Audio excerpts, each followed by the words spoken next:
The less time that you spend with God, the more susceptible you are to the enemy. You see, the more you push God off to the side, the more you put him off to the side, the greater the distance is between you and him, and the shorter the distance is between you and the enemy. Because you see, back in the day, before I had my walk with Christ, I lived a life of sin. I was literally constantly like fornicating, giving into temptation. I didn't even give a minute of my time, a minute of my day towards God, but I would spend 7 hours a day scrolling on social media. So back when I was working at Dunkin', one of the workers used to tell me that first comes first, because I was having like all these orders coming in through the machine, and I was grabbing these stickers and putting them on the cups first, and then I would put the ice in all the cups, and then I would start to put the coffee in the cups. But you see, this actually took a lot longer to process, and this actually took a lot more time than actually completing the order one step at a time, because at the end of the day, now I had a bunch of unfinished drinks. And you see, this is what you're trying to do. You're trying to put your worldly desires on the same playing field as God. You're trying to make your cup with God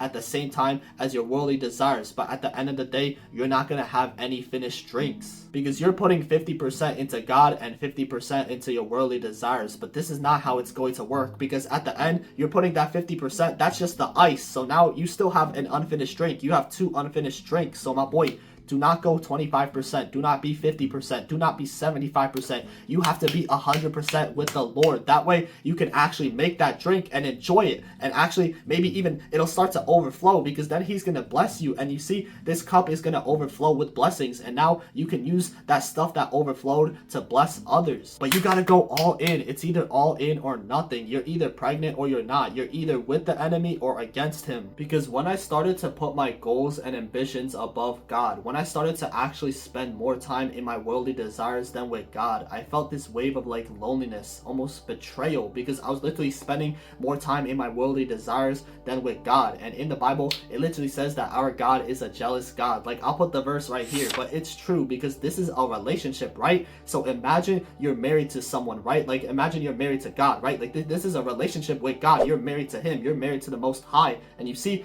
right now, what you're doing is you're being married to him, right? But you're going out and seeing someone else. You're spending more time with someone else, which is the enemy, than with the person that you're married with. So do not be distracted by the things of this world. Do not put these things above God, because if you put God above everything else, this is where everything else is going to be added onto you. But if you continue to like chase these desires, chase these goals over God, this is where you're never going to achieve it, because it's going to take much longer. It's going to be much harder to achieve these goals, because you're trying to do it without actually having a successor. You're trying to actually achieve these goals without actually having someone to guide you to them. Anyways, I hope you guys did enjoy today's video. Stay blessed, stay wealthy, and remember to keep surpassing your limits. And I'll see you guys in the next one.